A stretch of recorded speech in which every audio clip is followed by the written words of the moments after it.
Welcome to the Security Squawk podcast, where we discuss the business of cybersecurity.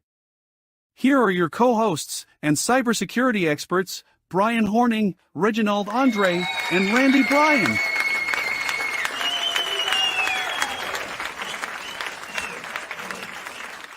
What's up, everyone? Welcome to Security Squawk podcast. I'm your co-host, Brian, here with Randy and Andre for another episode where we help educate you what the hell's going on out there in the world of cybersecurity and IT. And we have an interesting show for you today, and we're going to talk, I think the title of this show is basically Unraveling the Price and Quality Conundrum in IT Services. And the reason we picked this topic, guys, is because we get a lot of questions from a lot of different people, not only in our podcast, but just in our business in general, about, why your company is different or why your company charges so much, or, and it's really hard for buyers of IT services and products to discern what's the difference between this company over here and that company over here, because to them, it all sounds very similar. So our goal in this show today is to kind of bring some questions to the experts on this show, and then help you understand what the differences are, and maybe make you a little bit smarter, especially you business owners out there that have to buy IT services, make you a little bit smarter. But even if you don't, even if you're an employee in a company, maybe you'll recognize some of the things we talk about with your current IT, whether it be your internal people that are part of your staff, or you might have a company that your company works with as well. You might see some of these things throughout your day as you interact with IT, and we're going to share that all with you today. Before we get into that, remember, we don't bore you with ads. We don't annoy you with unnecessary stuff on the show. We get right to the goods, and we talk about it for 40 minutes or more.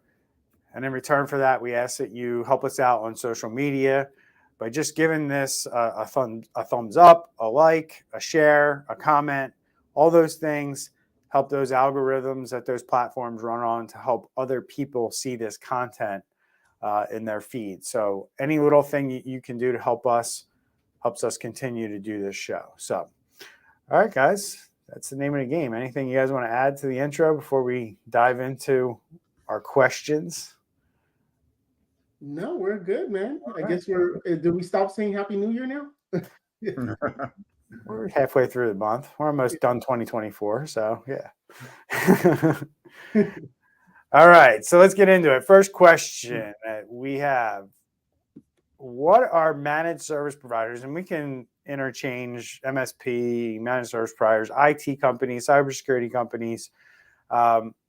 What are managed service providers, and how do they differ in the IT landscape? So that's number one, right? I think we're all comfortable moving forward with the fact that we've all at least built our businesses as an MSP. I think the three of us are moving in some different directions when it comes to that pure MSP, company. But at the end of the day, most companies, when they're going to go look for or outsource their IT, they're going to look for what's known as an MSP. So maybe we can just help the audience understand, because a lot of people watching this don't even know what the term MSP is. So let's just start there. What are managed service providers, and how do they differ, I guess, when it comes to IT? First thing that comes to mind is like, what's the difference between that and, like, maybe some people are used to an internal IT department, right? So, like, I've kind of already hinted and alluded to, an MSP is a third-party service provider. So in my mind, what a managed service provider does is they provide IT services to companies. And IT services can mean a lot of different things to a lot of different companies. But what I will say is that there's a lot of companies out there that are MSPs today that were not MSPs 10 years ago. They were some other form of IT. A lot of document companies or copier companies have kind of morphed into MSPs. phone companies. I've seen telecom companies that have morphed into MSPs. And I don't know if that matters to you or not, but there's MSPs who have been who've been a pure MSP for over 20 years. And just market conditions have forced these other businesses to kind of move into the MSP space because their business was, quite frankly, dying off. Copiers are not as prevalent as they were 20 years ago, 25 years ago, 30 years ago in their heyday. Same thing with phones. There's so many different ways people can communicate now using Zoom and Teams that we've seen phones go by the wayside. So those are my thoughts on MSPs and kind of the differences and what people should be aware of when we're using that term. What are your thoughts? Yeah, let's also talk what is not an MSP. An MSP is not someone that you just call when you need them, or just have a printer issue and you just need someone just to get it set up or something like that. This is a company, and I would look at it as your partner. I wouldn't even call it as a vendor, but this is someone that's going to understand your business, know it from the inside out, know and have conversations with you when it comes to what type of technology you're using, where you're going in the next 5 years in your business, and they're going to be helping you every step of the way. Right. And typically the MSP, the draw for companies to become an MSP is monthly revenue. And the win-win situation could potentially be that a client has a set fee every single month without a lot of ups and downs in the bill. We talked in the green room a little bit. I know we'll hit on this a little later. I won't go into it much, but about a very large MSP that has a very, very low price. They go in selling on that, but then they hit you with a bunch of other stuff behind the scenes.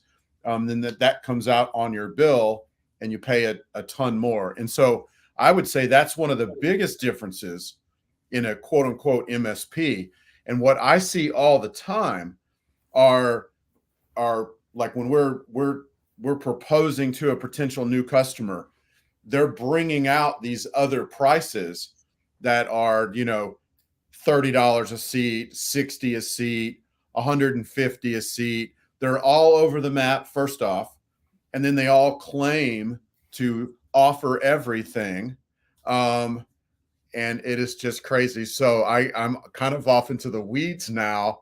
But we gave a bid at a really large, no, it wasn't large, but it was a relatively large nonprofit. I guess as far as nonprofits go, it was huge.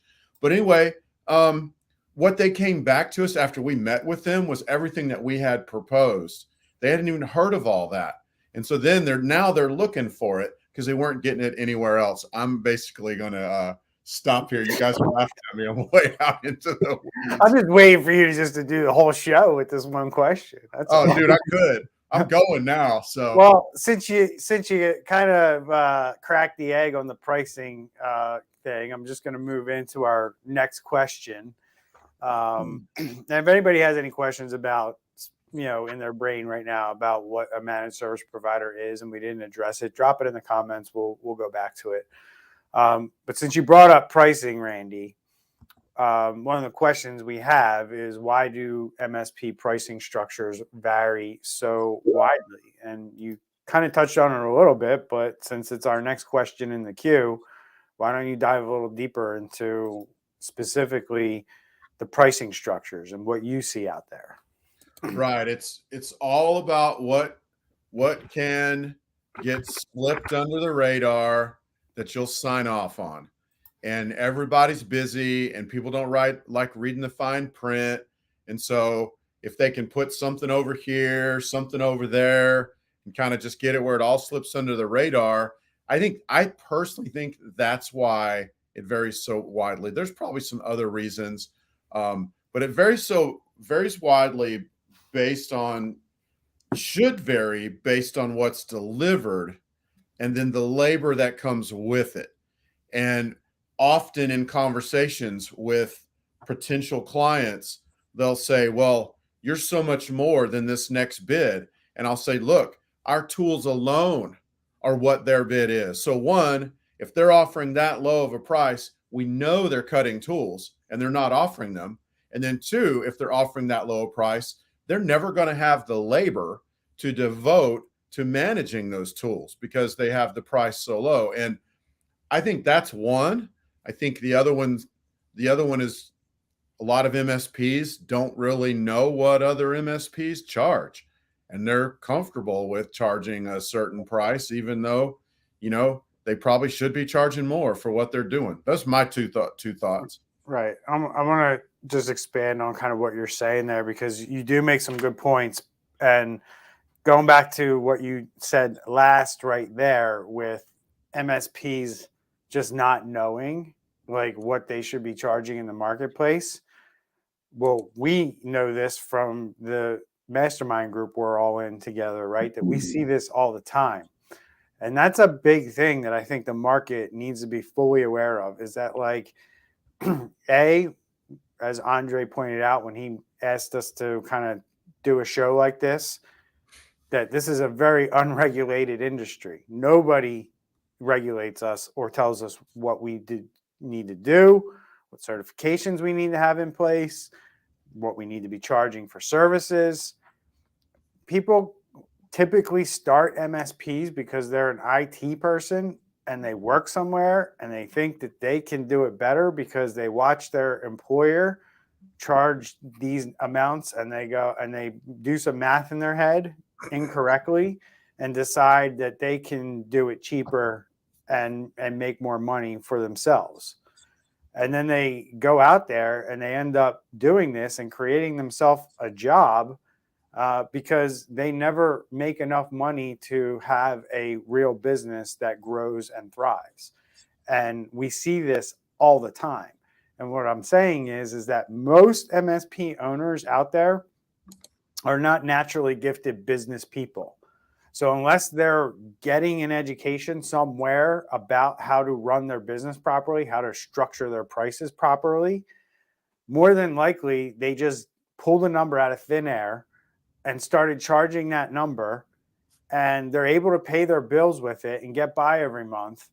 But at the end of the day, they're not a real strong company and they're not really going to grow. So if you've been working with an IT guy or an IT company that hasn't grown very much since, and you've been working with them for a while, that's probably the case with the company or the person that you're working with, is that they just aren't charging enough. And it's a rare breed when I find a engineering type mind who can then go get the education and then go figure the business side of it out and do it successfully. Quite frankly, a lot of the MSPs that I know that are very successful, the owner, the CEO, was never the strongest technical person in the company.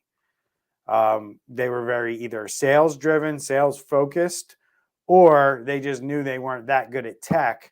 And once they got to hire employees, they hired a tech that was better than them so they could focus on sales and marketing. And that's just kind of the lay of the land when it comes to this stuff. So, Andre, I'm going to toss it to you. What are your thoughts on this? And if I could sum it all up, it's that because we're not regulated and because nobody's watching and because clients, something's working. If their network is working, there's no email compromise, there's nothing going on, we can easily cut corners. We can easily decide that, you know what, we're not going to monitor, we're not going to audit. As long as the client comes in, does Alt Control Delete, puts in their PIN number, everything works. Hey, if you decided not to put a tool or two on the system or put the right firewall and skip out on some stuff, how many times have we been to locations where or new prospects and we see that they have the ISP as the router firewall, and they just have like a basic antivirus or Windows Defender. And then when you propose what they should have, the next thing the client always says is, well, it's always been working. Why do I need this now? So, and that's the unfortunate part about our industry, unless it's some type of industry that's regulated in the sense of like financial services or something like that. But otherwise, a typical small business owner especially if it's never happened to them, some type of compromise or incident, then for them, for all they know is they're fine. I mean, I'll tell you, I agree with you 100%. I mean, the biggest thing that I find that most MSPs don't do, which is insane to me, because I think most companies today hire an outside company, and I think one of the things that they're going to expect to have done is that company is taking care of their backups. Like, I think that's the number one thing. I think a lot of businesses, like, if I'm going to do this and I'm going to hire you, you're going to make sure that we have backups, because they know that that's the thing that's going to save their bacon through any kind of an event that they face, right? And then you learn that most MSPs, and I'm going to say a majority of the MSPs in the United States, do not have good enough processes, and their business isn't good enough to where they're testing your backups on a regular basis. And I'm not going to get into what proper testing of backups is on this show, but at the end of the day, this is the biggest thing that we see most MSPs failing to do for their clients, is a good enough testing program to where they could survive a catastrophic event in their business and be resilient, which should be the goal of every business out there today that uses technology. So, all right, let's move on. Next one. Andre, you got this one. All right. What are high-end, low-end MSPs? What are some, I mean, I don't know how to, this is a weird question to me, but the typical services offered by low-end versus high-end MSPs. Before we get into this, I want to kind of mention, I wanted to say this when Randy talked, but just like other businesses out there, that if you know what the term loss leader is, right? There's companies out there that will sell products at a loss to get people in the door. It's essentially a marketing cost to them. That's what a loss leader is. This is very popular in retail. And there's companies that use that strategy and use it very effectively, especially around like Black Friday and stuff like that. But you have a company like Apple, which Apple will never do that, because they decided that their profits are more important than any gimmick or whatever. So, Apple will never do something like a loss leader to get people to start using their products. And that's a decision that businesses need to make. And I know that there are MSPs out there that use that flat monthly fee as a loss leader.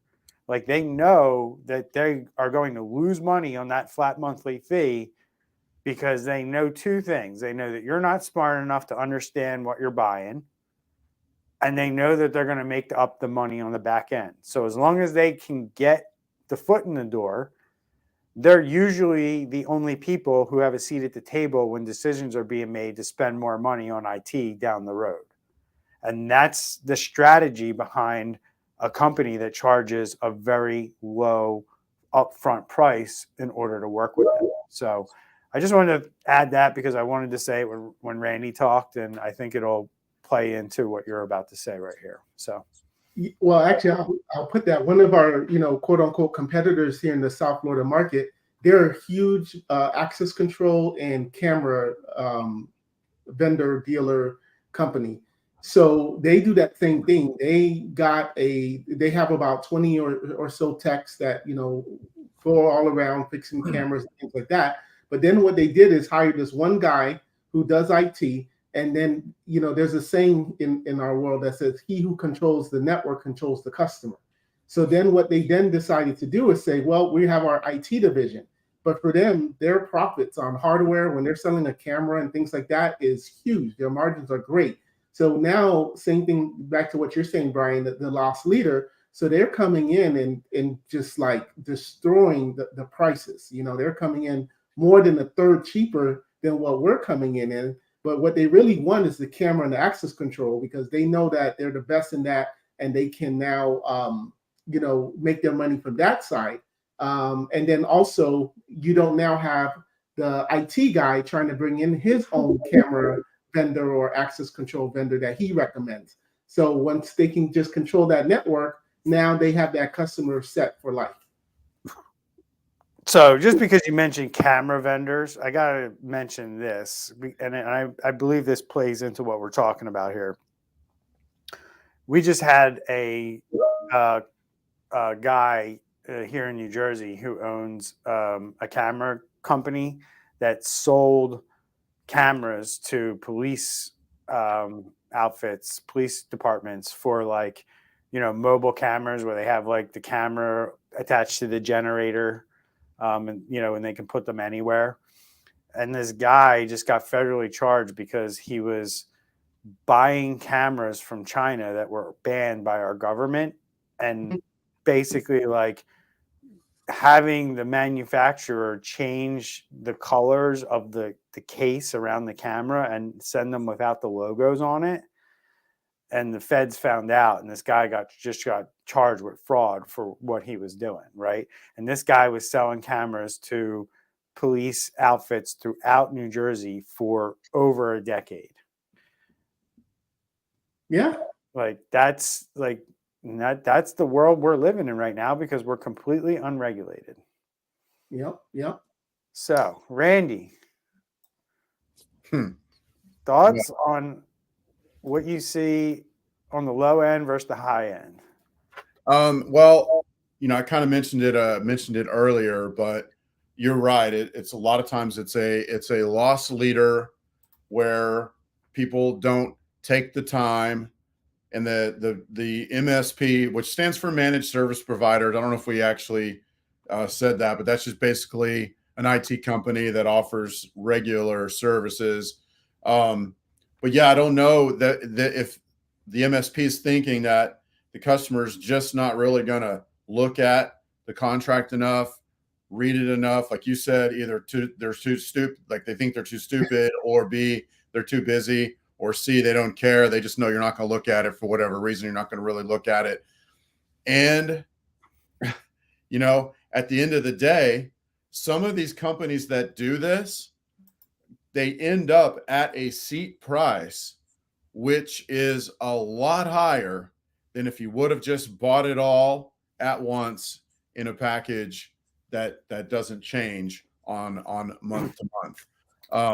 But the realization of that is a slow and painful death, in my opinion. It is, and it's a frustrating death because you don't know what your bill's going to be, and that's one of the things as a business owner.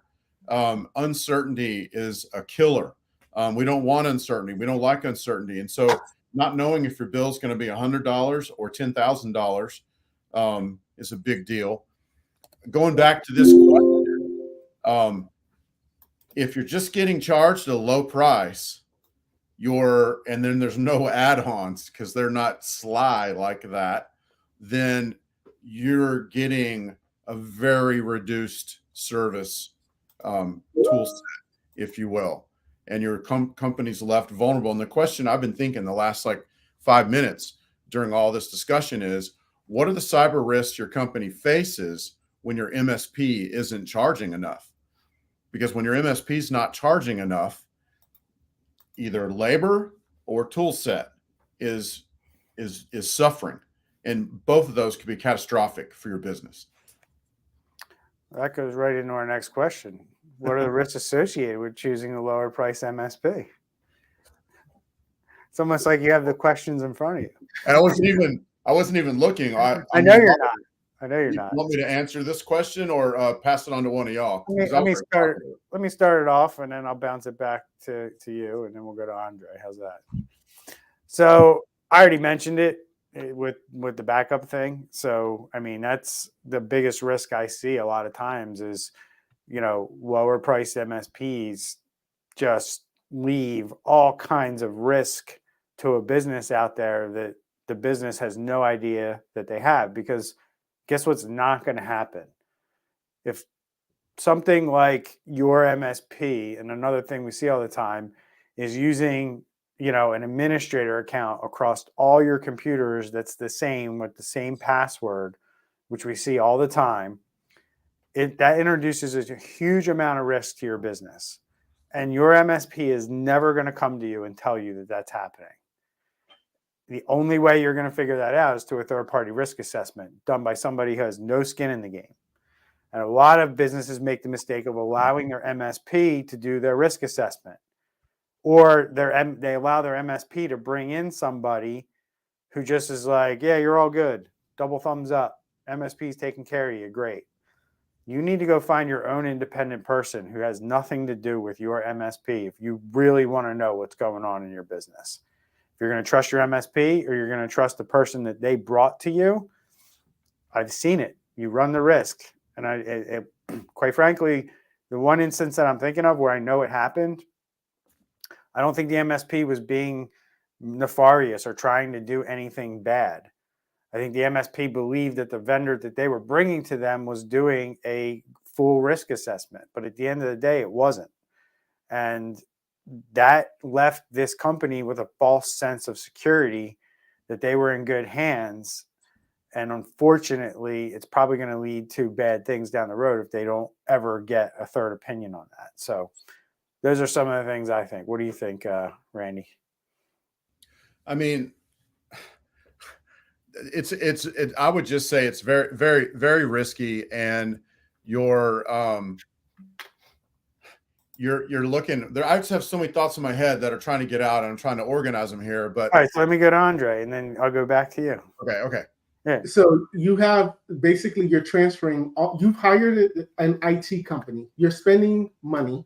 It's kind of like being uninsured or underinsured, where you're paying Geico, Progressive, whoever for your car insurance, and you're just paying that bare minimum. But the day you get that accident, you realize you were paying for nothing because they're not going to cover anything, or there's a deductible that it's not going to get to a point where they're even going to cover something. So it's the same thing. You're paying a low price. You're paying a low price monthly or per seat or whatever the case is. But then now you get somehow the MFA of your Office 365, maybe they're working on it or it gets disabled or whatever the case is. And now you have that open risk, you get hacked because the IT company or the MSP was not monitoring it. They didn't put the tools in place to alert them or to block the account when that MFA turned off. So I mean, for me, I would just say I know it's better. Like, I don't know if you want to say it's better than nothing, but you're kind of like paying for, like, you see what I'm saying there? It's like, do you even pay, or do you if you're going to take the risk, just take the risk and save your money at this point? Mm-hmm. I always tell people you have to pay your fair share. And if you're not paying your fair share, you're accumulating technology debt. Yep. And when you accumulate enough technology debt, you will get punched in the face, and good luck trying to get through it. So, Randy, what are your thoughts? Yeah. So Andre mentioned risk of cyber attack, and then the cyber attack brings a risk of downtime, but also if you're getting your IT, quote unquote, on the cheap, your risk of downtime is also better because it costs money to make sure that your business has continuity. So whether it's a cyber attack or whether it's a server that blows up, your downtime, that's a huge risk, because when you're down, a lot of times you can't do business. Sometimes you can't even get on the internet because maybe it's a part of your network that allows that. So that creates another potential risk, is that risk of lost business. And then if you have a cyber attack, you've got a risk of a potential lawsuit, depending on what industry you're in. And if your client's information gets leaked, we're seeing that more and more in a lot of attacks, that a lawsuit comes after that. So I would say some pretty serious risks. Mm-hmm. Yeah. All right. So this is an interesting question. Can a high price tag guarantee better IT services? It won't guarantee, but it's certainly it won't guarantee, because you do have some people that will just charge more because they can get away with it. But no, that it won't guarantee by no means. Right. I mean, you could pay a high price and still get low price service quality. Right. I mean, right. there's you need to buy the right service for your business, and then you need to check and make sure that you're getting what you said. And if your IT company is not being like extremely proactive communicating with you about what they're doing, I would take a look at maybe having a third party come in and assess what they're doing. That's a huge red flag for me when I hear from other companies that they're not crystal clear on what their MSP does for things like backup, for security, what the MSP's own security is in their own business. Those types of things need to be proactive, and the company needs to almost use those as like a feature, benefit, or a selling point. Like, here's how we do things. Here's how well we do things. And reporting and just communicating with your point of contact at your company on this stuff. They should never leave you wondering when you're paying a high price. That's, I guess, the simplest way to say it. Yeah. Anything else on that one? So let's just jump into.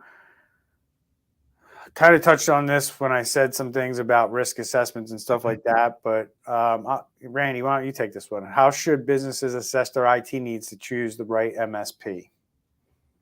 That's a great question, and it's probably going to take all three of us unpacking it, because one, they need to get some sort of a cybersecurity risk assessment, which is done by a reputable firm. I want to say up front, there are some cybersecurity risks assessments out there. They're all on the spectrum. Okay. There's some insurance companies that'll do them.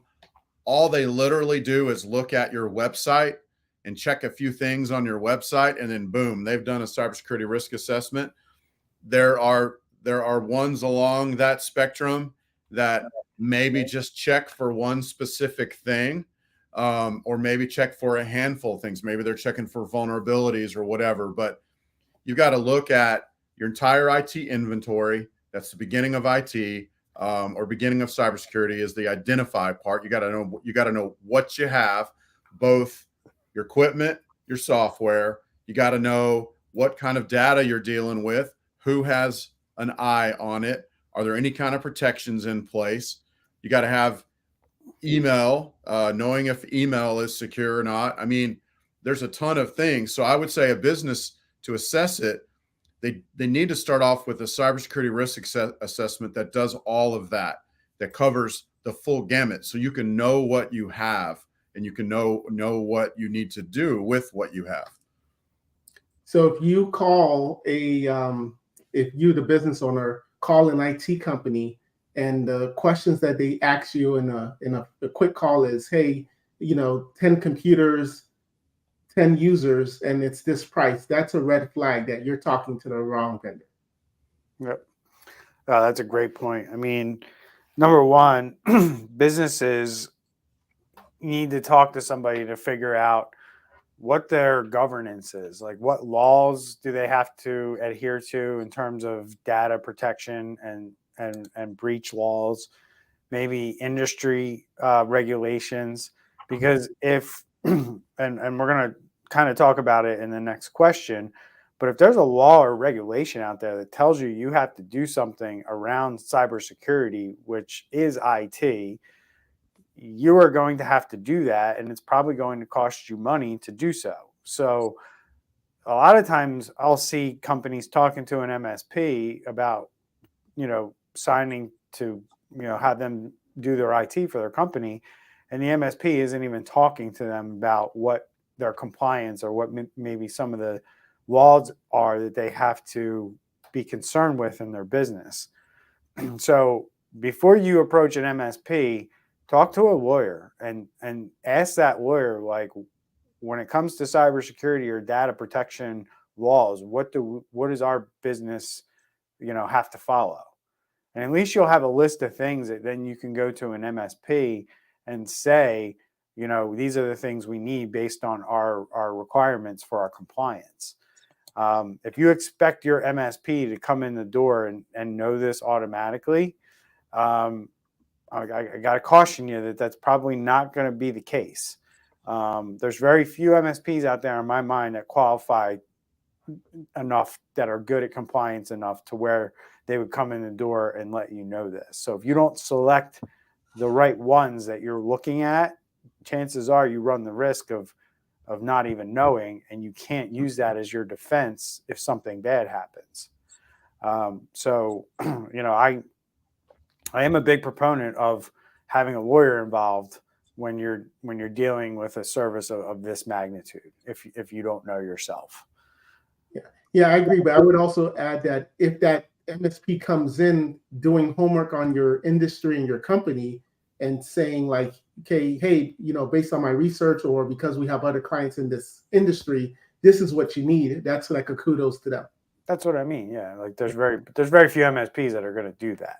Right. And I don't want anyone to, I just want to paint the picture, the reality out there, because, as we're going to talk about here, are there industry trends influencing MSP pricing and service quality? Because we mentioned it's an unregulated industry. So what are some things that we see happening that maybe it's making it less of the wild, wild west and more of, a controlled, mature industry that, is critical to businesses and should be regulated? Thoughts on this, guys? Well, the first thing that comes to mind is AI, but I also like to talk about how the job market is doing.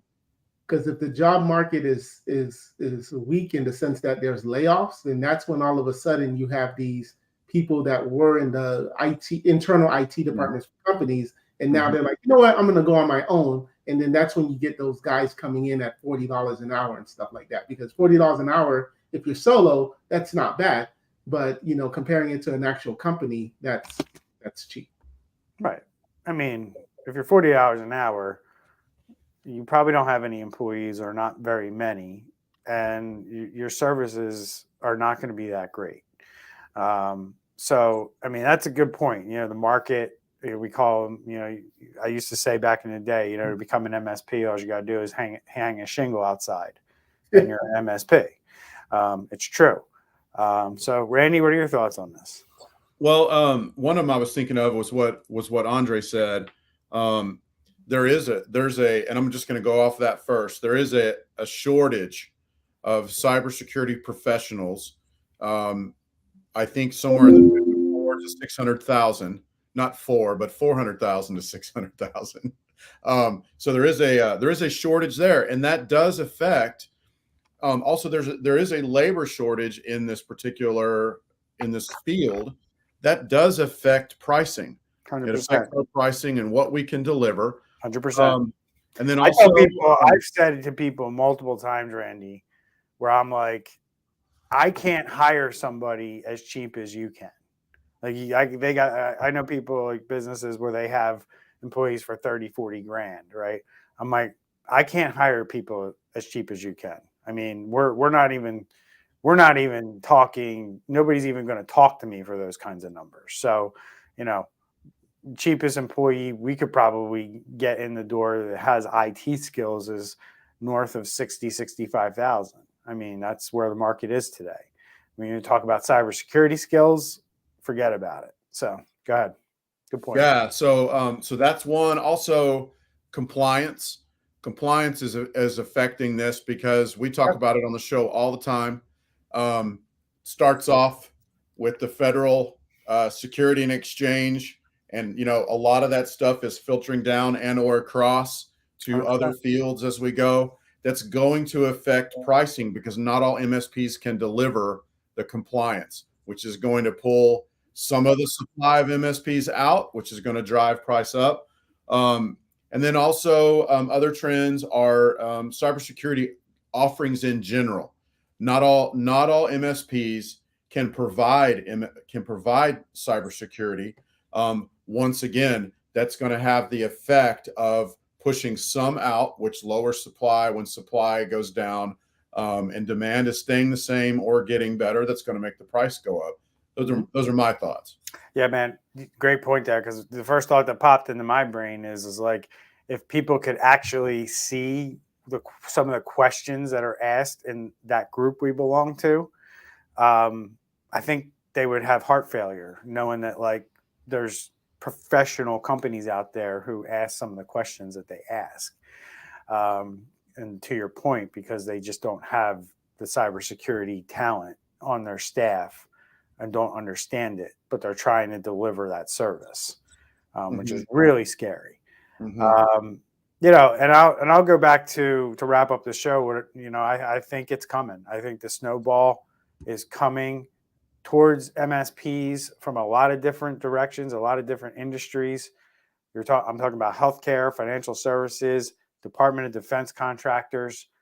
There is going to be a minimum floor price in order for you to play in those industries based on the regulations that I'm seeing. Some of the numbers that are coming out for MSPs, if you want to get what's known as CMMC, which is how our government and our Department of Defense is making sure that defense contractors and those entities don't get hacked. There's a lot of language and laws coming out in CMMC that say MSPs have to achieve a certain level of certification in order to service those clients. So that's basically going to put a floor price on those companies if you want to play in that world. And the days of being able to hang a shingle outside and service those clients are effectively over with CMMC. And that's how the government is going to level up this industry. They're just going to basically be like, if you can't afford to get this certification, then you can't service this industry. And that's going to be true in that industry, financial services, and healthcare, probably within the next 2 years. So that's it. We got to wrap it up. Thanks, everybody, for your input. Andre, you got something to say? Good? Yeah. One more thought. Go. Another industry trend that we're also seeing is the vendors, the tool sets that we're using, where they're going straight to consumer, and the way they market it is kind of like a set it and forget it, or you can Silver just get bullet. Yeah. There you go. You got those too. Yeah. This is all you need. And then again, that just goes back to now when you're trying to present your solution to your client, and they're like, well, but Microsoft, don't they just do everything? Or or even we see Dell and those companies now even starting to come into our market. Look, if everybody just buys PC-Matic, they don't need us and they don't need cybersecurity. That's it.